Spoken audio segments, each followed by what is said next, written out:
அவங்களோட கருத்துக்களை தெளிவாக எடுத்து வச்சுட்டு போயிட்டாங்க. இப்போ நம்மளுக்கு வந்து ஜஸ்ட் லைக் தட் எல்லாம் தீர்ப்பு கொடுக்க முடியாது இல்லைங்களா, தீர ஆலோசித்து தான் கொடுக்க முடியும். அதனால் தீர்ப்பை இன்னொரு நாளைக்கு ஒத்தி வைக்கலாம் அப்படின்னு சொல்ல முடியுமா? முடியாது இல்லைங்களா. ஏன்னா நானும் ரெஃபர் பண்ணணும்ல, இவங்க போட்ட பாயிண்ட்டு ஜட்ஜில் அப்படி தானே பண்ணுறாங்க கோர்ட்டில். மேடம்க்கு தெரிஞ்சிருக்கோம், கன்ஃபியூஸாக இருந்தால் ஒத்தி வைக்கப்பட்டது 23ஆம் தேதி அப்படி போட்டுக்கினே இருக்க வேண்டியதான். ஆனால் இங்கே அது மாதிரி பண்ண முடியாது இல்லைங்களா. ஸோ 2 பேருமே சொல்கிறாங்க சட்டம் இல்லைன்னா எதாவது என்ன ஆகும் உலகம் யோசிச்சு பாருங்க. கற்பனை பண்ணி பார்ப்போம், ஒரு மாதத்துக்கு அரசாங்கமே கிடையாது. கற்பனை பண்ணி பாருங்க என்ன நடக்கும். வலிமை உள்ளவன் சட்டத்தை கையில் எடுத்துருவான். அன்னைக்கு அவர் சொன்னார், வலிமை உள்ளவன் வச்சது எல்லாம் சட்டமாக, பிறர் வாழ நினைப்பவன் வைக்கிறது தான் சட்டமாக இருக்கணும்னு சொன்னது இல்லைங்களா. ஆனால் அரசாங்கம் என்ற ஒரு அமைப்பு இல்லைன்னா சட்டங்கிறது கிடையாது. யாரெல்லாம் தாதா, யாரெல்லாம் பெரிய ஆள், யாருக்கெல்லாம் கூட்டு சேர்றாங்க அவங்க எதுவும் பண்ணிட்டு போயிட்டே இருப்பாங்க. இன்னைக்கு அதெல்லாம் முறைப்படுத்தி கொடுத்துருக்குது அரசாங்கம் இல்லைங்களா. அழகா சொன்னார், ஒரு காலத்தில் 3-4 வச்சு டூப்ளிகேட் எல்லாம் போட்டுட்டு இருந்தாங்க. இன்னைக்கு அதெல்லாம் பண்ணவே முடியாது. ரேஷன் கார்டு சரிங்களா, டிஜிட்டல் கார்டை கொடுத்தாச்சு, பஞ்ச் வச்சாதான் அந்த கை போனாதான் கொடுக்க முடியும். இது அரசாங்கம் போட்ட சட்டம் உங்களுக்கு தெரியலையா? இதனால எத்தனை பேசிக்கே கார்டுங்க, ரேஷன் கார்டு தான் ஒரு காலத்தில் நம்மளோட அடையாளம். ஆதார் கார்டுக்கு முன்னாடி நீங்கள் என்ன அப்ளை பண்ணுறாருந்தாலும் ரேஷன் கார்டு தான் கேட்பாங்க. அப்புறம் ஆதார் கார்டு வந்தது டிஜிட்டல். 10 இடத்துல லோன் வாங்கவே முடியாது. ஆதார் நம்பரோட எல்லாம் லிங்க் பண்ணி உங்கள்கிட்ட செல்ஃபோன் நம்பரை லிங்க் பண்ணி கொடுத்தாச்சு. இப்போ நீங்கள் ஃபோன் கார்டு, சிம் கார்டே வாங்க முடியாது. அந்த அளவுக்கு சட்டம் போட்டது இல்லையா. நீங்கள் நிம்மதியாக தூங்கிட முடியுமா? அரசாங்கம் என்ற ஒரு அமைப்பு இல்லை, ஒரு போலீஸ் என்ற அமைப்பு இல்லைன்னா வீட்டில் தூங்க முடியுமா? கொஸ்டின் பண்ணிடுறாங்க. தூங்க முடியாது. மிலிட்ரி இல்லைன்னு வச்சுக்கோங்க, என்னங்க ஆகும்? பார்த்துக்கிட்டு இருக்கான் நம்மளுக்கு 2 சைடும். எப்படி இவ்வளோ நம்ம இருக்கும் போதே வரான், சில்மிஷம் பண்ணுறான்னா அமைப்பு இல்லைன்னு வச்சுங்க, ராணுவம்னு ஒரு அமைப்பு என்ன ஆகும்? இதெல்லாம் யாரு கொடுத்தது? அரசாங்கம். நீங்கள் என்ன பேசுகிறீங்க அப்படிங்கிற மாதிரி வச்சுட்டு போயிருக்காங்க. அரசாங்கம் சட்டம் போடலாம், அது யாரும் ஃபாலோ பண்ணல, பின்பற்றானதான அவங்க அரசாங்க சட்டம் ஜெயிக்கும் அப்படிங்கிற மாதிரி இவங்க பேசிட்டு போயிருங்க. தனி மனித ஒழுக்கத்திற்கு தனி மனிதன் தானே, ஒவ்வொரு மலை துளி சேர்ந்தது தானே வெள்ளம். துளியாக விளற தண்ணி தான் கடைசியில் சமுத்திரமாக போயிட்டு நம்மெல்லாம் இன்னைக்கு சாப்பிட்டு இருக்க கப்பல் வருது துறைமுகத்துக்கு. அப்படிங்கும்போது துளியாக சேர்ந்த மழை துளி தானே இல்லையா. அப்போ மக்களால் தான் ஆகும் அப்படிங்கிற மாதிரி இவங்க சொல்லிட்டு போயிருக்காங்க. மக்கள் இல்லைன்னா எதுவுமே நடக்காதுன்ட்டு. அப்போ நம்ம என்ன பண்ணுவோம் அப்படின்னாக்க, கொஞ்சம் முன்னாடி போயிட்டு ஒரு பணக்கார வீட்டு ஆள், ஃபாரினில் போய் படிச்சுட்டு ரிட்டர்ன் வந்த ஆள், ஒரு அரசாங்கம் சரியில்லைன்னு ஒன்னே அகிம்சைங்கிற ஒரு ஆயுதத்தை எடுத்து மக்களை திரட்டி அந்த அரசாங்கத்தை எந்த விதமான அதிகாரமும் இல்லாத அந்த மனிதன், காந்தி, மோகன்தாஸ் கரம்சந்த் காந்தி என்ற மனிதர் எந்த விதமான அதிகாரமும் இல்லாமல் மக்களை திரட்டி வெள்ளையனை வெளியேற்றி என்ன மாதிரியான சுதந்திர போராட்டம் அது யார் முன்னெடுத்தது? எந்த விதமான அதிகாரமும் மற்ற ஒரு காந்தி மக்களை திரட்டி மக்களால் நடந்தது அப்படிங்கிற மாதிரி சொல்லிட்டு போயிருக்கீங்க. கொஞ்சம் அப்படி பின்னாடி வாங்க, 1960 என்னோட ரோல் மாடலே காந்தி தான் அப்படிங்கிற மாதிரி கருப்பு காந்தின்னு ஒரு ஆள் வந்தார். மார்ட்டின் லூதர் கிங் ஜூனியர் அமெரிக்காவில் சொல்லவே முடியாது. ஒரு கர்ப்பிணி பெண்ணு பஸ்ல போயிட்டு இருக்கா, 4 வெள்ளைக்காரன் ஏறான், இவ கர்ப்பிணி, கீழே இறங்கு, எனக்கு சீட் இல்லை, நான் உட்காரணுங்கிறான். யோசிச்சு பாருங்க. ஒரு கர்ப்பிணி பெண் போனா நம்ம விடுவோமா? இன்னைக்கு எல்லாருமே எந்திரிப்போம், எக்ஸப்ட் டிரைவர் எந்திரிச்சா ஒன்றாவது சரிங்களா. மீது அத்தனை பேர் எழுச்சி இடம் கொடுப்பாங்க. ஆனால் அன்றைக்கு ஒரு கருப்பு பெண்மணி போனாங்கிறதுனால எல்லா வெள்ளைக்காரனும் சேர்ந்து அந்த பஸ்ஸை கொளுத்துறதுக்கு போனான் சரிங்களா. இந்த மார்ட்டின் லூதர் கிங் என்ற ஆள் முன்னெடுத்த இன வெறி ஒழிப்பு போராட்டம் தான் அமெரிக்காவில் புரட்டி போட்டது. மக்களோட இயக்கத்தை எடுத்து கவர்மெண்ட்டே ஒழிஞ்சு போடுது. இன்னைக்கு அமெரிக்கா பார்த்தீங்களா, எல்லா வித நாட்டு மக்களும் எல்லாமே இருக்காங்க. நெல்சன் மண்டேலாவோட ஒரு எக்ஸாம்பிள் சொல்ல முடியுமா? ஒரு மனிதன் பிறந்து வளர்ந்து ஸ்கூலுக்கு போய் காலேஜ் போய் கல்யாணம் பண்ணி ஏறக்குறைய குழந்தை பிறக்கிறத ஒரு 27 வயசுலேயே முடிச்சிருவான். 27 வருடங்கள் அவர் சிறையில் இருந்தார் நெல்சன் மண்டேலா. அவர் முன்னெடுத்த போராட்டம் தான் இன அழிப்பு. அது வரைக்கும் அந்த கருப்பு இனம் அப்படிங்கிறத அழிச்சு போடுவான்ட்டான் வெள்ளக்காரன் சரிங்களா. விடல. நெல்சன் மண்டேலா என்கின்ற மக்கள் சக்தியை திரட்டி அரசாங்கத்துக்கு எதிராக போராடி இன்னைக்கு வந்து இவங்க 2 பேருமே எல்லாருமே நோபல் பரிசு வாங்கிட்டாங்க சரிங்களா.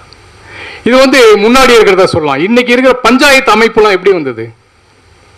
கிராம சபை எப்படி வந்ததுன்னா மக்களால் வந்தது தான், வேற வழியே இல்லாமல் கவர்மெண்ட் அடாப்ட் பண்ணிச்சு. இல்லை, 1.5 லட்சம் மக்கள் புழங்கக்கூடிய டோக்கியோ ரயில் நிலையத்தில் ஒருத்தருக்கு ஒருத்தர் இடிச்சுக்கவே மாட்டாங்க. மக்களுடைய நேர்மை, தார்மீக பொறுப்பு. ஒருத்தனை போய் இடிச்சிட்டான்னு வச்சுக்கோங்களேன், ஒருத்தன் உடனே எல்போ ஷேப்பில் வானவில் மாதிரி பெண்டு பண்ணி மன்னிச்சுக்கோன்னு சொல்லுவான். மக்களுடைய நேர்மை எது இல்லையா? ஆக அரசாங்கம் சட்டம் போடுகிறது. அரசாங்கம் சட்ட திட்டம் இல்லைன்னா ஒன்றும் பண்ண முடியாது. அரசாங்கத்தினுடைய பங்களிப்பு மிக அதிகம் தான், இல்லைன்னு சொல்ல முடியாது. ஆனால் அந்த அரசாங்கத்தினுடைய பங்களிப்பை யாரை முன்னெடுத்துட்டு போறது? துறைமுகம் நீங்க சட்டம் போடலாம், தலைவர் இப்போ வந்தவங்க எல்லாம் வந்து இப்படி பண்ணணும் அப்படி பண்ண சட்டம் போடலாம். இவர்கள் மதிக்கணும் இல்லையா? அதை செயல்படுத்த வேண்டியது இவங்க தானே இல்லையா? நம்ம பட்டிமன்ற ராஜா ஸ்பீச் கேட்டிருப்பீங்க. அவர் அழகாக ஒன்று சொன்னார். போன பட்டிமன்றத்தில் ஒரு நாள் மதியம் 1 மணி ஒரு இஸ்லாமியர் பள்ளிவாசலுக்கு போகணும், கடையை மூடிட்டாரு. ஒரு ஆட்டோவை பிடிக்கிறாரு கூப்பிட்டு. ஆட்டோக்காரர் கம்பீரமாக வர்றாரு, ஹைட் அண்ட் வெயிட், நம்ம ஆனந்த் சாரி மாதிரி நல்லா ஹைட்டாக இருப்பார். இப்படி பட்டு அடிச்சு நடுவில் குங்குமம் போட்டு வச்சிருக்கிறாரு. ஒரு இஸ்லாமியர் அந்த ஆட்டோ நிறுத்துறாரு. ஐயா, எனக்கு ஒரு 5 கிலோமீட்டருக்கு அந்த பள்ளிவாசல் இருக்கு, என்னை கொண்டு ட்ராப் பண்ணிட்டு வந்துடுறீங்களா? அதுக்கு என்ன, தாராளமாக போயிடலாம் வாங்க. ஒரு இந்த டைம் ஆகுது இல்லையா, 1 மணி 1:30 மணிக்கெலாம் அங்கே மசூதியில் இருக்கணும் அப்படின்னு சொல்லிட்டு, பள்ளிவாசல் இருக்குன்னு சொல்லிட்டு பர்ஸை மறந்து வச்சுட்டு ஆட்டோவில் ஏறிடுறாரு. 2 கிலோமீட்டர் போனதுக்கப்புறம் தான் இவருக்கு ஞாபகம் வருது, அச்சோ பர்ஸ் எடுத்துகிட்டு வரலையே, இவர் காசு கொடுக்கணுமே, இவருக்கு காசு கொடுக்கலன்னு இவர் என்ன நினைப்பார், என்ன பதறாரு. அப்படி இங்கே திருப்பி போய் எடுத்துகிட்டு வர முடியாது. பள்ளிவாசலுக்கு டைம் ஆகிடும் 1:30 மணிக்கு. வெள்ளிக்கிழமை இஸ்லாமியர்கள் இருக்கீங்க, ஜும்மா தொழுகைன்னு சொல்லுவாங்க இல்லையா, அதுக்காக இவர் போயிட்டு இருக்கார். ரிட்டர்ன் போனால் டைம் ஆகிடும், போனாங்க காசு கொடுக்க முடியாது. இருதலை கொல்லி இரும்பா ஒரு டென்ஷனாக அந்த வண்டியில் உட்காந்துருக்காரு, குல்லாலாம் போட்டுக்கிட்டு. கொஞ்சம் வயசானவர். அந்த ஆட்டோவில் முன்னாடி ஒரு கண்ணாடி இருக்கும்ல, ரியர் வியூ மிரர் மாதிரி, அதில் பார்த்தோன்னே எது பாய் டென்ஷன் ஆகிற ஆட்டோக்காரருக்கு பார்க்குறாரு. சார் எதுக்கு டென்ஷன் ஆகுறீங்க, நீங்கள் சாமி தானே கும்பிட போகிறீங்க, ஏன் டென்ஷன் ஆகுறீங்க? இல்லைப்பா இது மாதிரி மேட்ரு. நார்மலாக ஒரு ஆட்டோக்காரனா என்ன ஆகிட்டு இருப்பார், அவர் வாங்குறதே 150 ரூபா 200 ரூபா தான், என்னையா இந்த 200 ரூபாய் கூட பாக்கெட்டில் வச்சுட்டு வர மாட்டியா அப்படின்னு தானே கேட்பாங்க. இவர் கேட்கல, நீட்டாக மசூதி கிட்ட போகிறாரு. ஐயா நீங்கள் போய் தொழுவ போங்க, சாமி கும்பிட போங்க அப்படின்ட்டார் அவர். உடனே இவர் சொல்கிறாரு, தம்பி போயிடாதீங்க, இருங்க, தயவு செஞ்சு இருங்க, நான் ஒரு 1/2 மணி நேரத்தில் வந்துடுவேன், நீங்கள் என்ன பணம் கேட்டாலும் நான் கொடுக்குறேன், என்னால் கொடுக்க முடியும், நான் திருப்பி கொண்டு ட்ராப் பண்ணிவிடுங்க அப்படின்ட்டு. அந்த ஆட்டோக்கார் சொன்னார், வேண்டாம் நான் ஆல்ரெடி ஒருத்தர் கமிட் பண்ணிட்டேன், 2 மணிக்கு ஒருத்தர் போய் பிக்கப் பண்ணணும். அந்த ஆட்டோக்காரன் நேர்மை இதோட முடியல. இந்த இது ஒருத்தர் போய் நான் பிக்கப் பண்ணணும் 2 மணிக்கு, தயவு செஞ்சு நீங்கள் தொழுதுட்டு பொறுமையாவாங்க. இல்லை நான் உன்னை விட மாட்டேன், இல்லை வேண்டாம் அப்படிங்கும் போது, நான் ஒருத்தருக்கு கமிட்மெண்ட் கொடுத்துட்டேன், 2 மணிக்கு கூப்பிட்றேன்னு சொல்லிட்டு, நீங்கள் காசு கொடுக்கலன்னா பரவாயில்ல அப்படின்னு அவர் கிளம்புறாரு. தனி மனிதனா ஆட்டோ. அப்போ அந்த ஆட்டோக்கார் பண்ணதான் ஹைலைட் ஆனது. ஒரு 200 ரூபா எடுத்து இந்த பாய்கிட்ட கொடுக்குறாரு. இப்போ நீங்கள் காசு இல்லாமல் வந்துட்டீங்க ரைட்டா, திருப்பி எப்படி போவீங்க? பணம் இல்லாமல் உங்களை ஆட்டோவில் திருப்பி போக முடியுமா? போக முடியாதுங்க. இந்த மாதிரி மனிதர்களிடம் இருக்கிற நேர்மையால தானாங்க அரசாங்கம். இதுக்கு யாராவது கவர்மெண்டா சட்டம் போட்டுச்சு வந்து இப்படிதான் இருக்கணும், ஆட்டோக்கார்ட்ட பைசா கொடுக்கலனாக்கா நீ வெயிட் பண்ணணும், அது மாதிரி சட்டம்லாம் எங்கேயும் போடல. அந்த ஆட்டோக்கார் எடுத்து கையில் காசு கொடுத்துட்டு போறாரு, இந்த வாங்கிக்கோங்க அப்படின்ட்டு.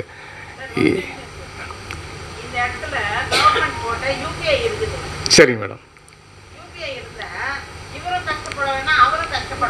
அவர்கிட்ட போன் இல்லைன்னு வச்சுக்கோ, அவர்கிட்ட போன் இல்லை. அருமை.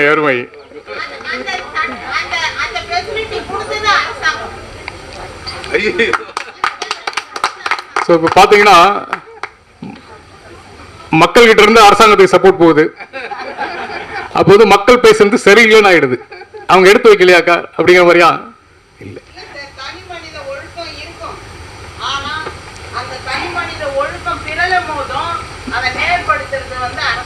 அருமையா சொன்னீங்க. மேடத்துக்கு ஒரு பலத்த கரகோஷங்கள் கொடுக்கலாம். ஆனால் இங்கே பிரச்சனை என்ன அப்படின்னாக்க, அரசாங்கம் என்ற அமைப்பு வந்து ஒரு சின்ன அமைப்பு. அரசாங்கத்தில் எத்தனை பேர் இருப்பாங்க? 100 பேர், 1000 பேர், 10,000 பேர், 1,00,000 பேர். மக்கள் தொகை கோடியில் இருக்கு. அவங்க வெறும் லட்சத்தில் தான் இருப்பாங்க அதிகபட்சம் நான் சொல்றது. ஆக மக்களை போலீஸ்கார முறையை கண்காணிக்க முடியாது. மேடம் கொஸ்டினுக்கு என்னோட ஆன்சர், ஒவ்வொரு மனிதனையும் போலீஸ் மாதிரி நீ பண்ணுலாம் சொல்ல முடியாது. இதை விட ஒரு கிளாசிக் எக்ஸாம்பிள், நான் எக்மோருடைய குழந்தைகள் ஹாஸ்பிட்டலுக்கு ஒரு சூழ்நிலைக்கு போக வேண்டியது இருந்தது. அங்கே பார்த்தீங்கன்னா ஒரு தாய்மாருக்கு பால் சுரக்கல, குழந்தைக்கு பால் வரல, மற்ற குழந்தைங்கள்லாம் இருக்குது. இந்த அம்மா ஒரு மாதிரி இருக்காங்க. அவங்களுடைய அம்மா அந்த குழந்தை பெற்றவங்களோட அம்மா வந்து வெளியே நிற்கிறாங்க, சோகமாக இருக்காங்க. ஏமா அப்படின்னு கேட்கும்போது அவங்க சொல்கிறாங்க இது மாதிரி ஒரு விஷயம் அப்படின்ட்டு. கவலைப்படாதீங்க அப்படிங்கிற மாதிரி இன்னொருத்தர் ஆறுதல் கொடுக்கும் போது மற்றவங்களாம் சேர்ந்து கொடுக்குறாங்க அந்த குழந்தைக்கு. யாருக்கு பால் வரலையோ அவங்களுக்கு மற்ற தாய்மார்கள் கொடுக்குறாங்க. இது அரசாங்கம் எழுதலை, பால் வரலன்னா கொடுங்கலாம் எழுதவே இல்லையே எங்கேயுமே. மனிதனுடைய நேர்மையா, என்னுடைய குழந்தை மட்டும் சாப்பிட்டா பத்தாது, அடுத்த குழந்தைய வேணும் அப்படின்ட்டு, சரிங்களா? அந்த மாதிரியான ஒரு நேர்மை. இறுதியாக வள்ளுவர்கிட்ட இருந்து ஒரே ஒரு எக்ஸாம்பிள் மட்டும் எடுக்கிறோம். அவன் சொல்லிட்டான், தெய்வத்தான் ஆகாது எனினும் முயற்சி தன் மெய் வருத்த கூலி தரும். யார் சொல்றது? வள்ளுவன் கடவுள் வாழ்த்து பாட்டு தான் முதல்ல எழுதினான். 1 2 இல்லை 10 எழுதினான், ரைட்டுங்களா? அவன் சொல்றான் நம்மளாம் என்ன பயம், கடவுள்ல போய் அவனை முறைக்க முடியுமா? கடவுளுக்கு மேல ஒரு பெரிய ஆள் அப்படின்னு சொல்ல முடியுமா? இன்னைக்கு உலக பொது மறை என்று சொல்லக்கூடிய திருக்குறள் உலகத்தில் அதிகமான மொழியில மொழிபெயர்க்கப்பட்டிருக்குது பைபிளுக்கு அப்புறமா, சரிங்களா? 2000 வருடங்களுக்கு முன்னாடி சொல்லப்பட்டது. வள்ளுவன் என்ற ஒரு தனி மனித மக்களினுடைய நேர்மை கடவுளால கூட முடியாது, ஆனா முயற்சியால முடியும்ட்டான். அதுதான நேர்மை. தெய்வத்தால் ஆகாது எனினும் முயற்சி தன்னுடைய உடம்பு வருத்தப்பட்டு செஞ்சதுக்கான கூலியை கொடுத்தே தீருன்னா சொன்னவன் வள்ளுவன். அவன் தான் ஏகப்பட்ட அதிகாரம் எடுத்து கடவுள் எல்லாம் ஃபர்ஸ்ட் பாடலே கொண்டு வந்து நிறுத்தினான். ஆனாலும் நேர்மையை சொல்லிட்டான். நேர்மை எங்கிருந்து வருது? மனிதனிட்ட, தனி மனிதர்கிட்ட இருந்து வந்து உருவாகி அது மக்களாக மாறுது, இல்லைங்களா? ஆக நிச்சயமாக அரசாங்கம் இல்லாமல் ஒரு சமுதாயம் இருக்க முடியவே முடியாது. அதுக்கு வாய்ப்பே கிடையாது. இருக்கிறாங்க, சட்டம் போடுறாங்க, திட்டம் தீர்றாங்க, பெஸ்ட் கொடுக்குறாங்க உங்களுக்கு என்னென்னலாம் பண்ண முடியும் என்று. ஆனாலும் இன்னைக்கு ஏன் கோயம்புத்தூர்ல நடக்கிறது? நடந்ததா? நடக்கக்கூடாத நிகழ்ச்சி நடந்ததில்ல 2 நாளைக்கு முன்னாடி கோயம்புத்தூர்ல. எத்தனை பேர் படிச்சீங்கன்னு தெரியல, ஒருத்தர் 2 பேர் இருக்கு, சரிங்களா? அரசாங்கம் சட்டம் போடுது, அவனை பிடிக்குது. ஆனால் இதை எப்படி தடுத்திருக்க முடியும் பார்த்தீங்கன்னா, அந்த தனி மனிதன் நேர்மையானவனா இருந்தால் தடுத்திருக்க முடியும் இல்லையா? அவன் தனி மனிதன் ஒரு நேர்மையா இருந்தால் அந்த செயலே நடந்திருக்காது. ஆக அப்படின்னு எல்லா மக்களுமா பண்ணிட்டு இருக்காங்க? இல்லை, பெரும்பான்மையான மக்கள். இவங்க என்ன கேட்டிருக்காங்கன்னா, மேடம் நீங்க கேட்டது கரெக்டானது, நீங்க சொன்ன ஆன்சரும் கரெக்டானது. ஆனால் சார் என்ன சொல்லிட்டார் அப்படின்னா, நேர்மையான சமுதாயத்தை உருவாக்குவதில் பெரும் பங்கு யார் அப்படின்னு கொஸ்டின்.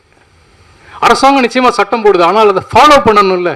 நம்மளுக்கே 6 மணிக்கு தான் போகணும் அப்படின்னா நம்ம 6 மணிக்கு போகணும், அதானே? எல்லாரும் போறோமாங்கிறது தான் கொஸ்டின். 10 பேர் போறாங்க அப்படின்னு உடனே அரசாங்கம் சட்டம் போட்டனால 10 பேர் கரெக்டா போறாங்க? நோ. இன்னைக்கு ட்ரெயின்ல எத்தனை பேர் கீழே விழுந்தெல்லாம் சாகுறான்? ட்ரெயினே பத்த மாட்டேங்குது ஈவினிங்ல, பீக் டைம்ல. அப்ப நம்ம கவர்மெண்ட் மேல குறை சொல்ல முடியுமா? ட்ரெயின் அதிகமாக விடுன்ட்டு இருக்கிற ட்ரெயின் வச்சு பெஸ்ட் பண்ணிட்டு இருக்காங்க, அவ்வளோதான். ரொட்டேட் பண்ண முடியல. நம்ம தனிமனெல்லாம் ஒழுங்காக பார்த்து ஏறிக்கணும், இறங்கிக்கணும், இல்லையா? ஆக நம்முடைய வரலாறும் சொல்றதும் நேரடியாக பார்க்கும்போது நம்ம என்ன முடிவுக்கு வர அப்படின்னா, நேர்மையான சமுதாயத்தை உருவாக்குறதுல பெரும் பங்கு அரசாங்கத்துக்கு இருந்தாலும் அதிகபட்சமான பங்கு மக்களிடம் தான் இருக்குது. மக்கள் தான் சப்போர்ட் பண்றாங்க, மக்களால் தான் என்று இந்த பட்டிமன்றம் தீர்ப்பு கொடுக்கிறது. உங்கள் நேர்மையை பாராட்டி ஆக வேண்டும். மிக சிலரை தவிர எல்லாருமே இருந்தீங்கன்னா மிகப்பெரிய விஷயம். வாழ்த்துக்கள். நன்றி.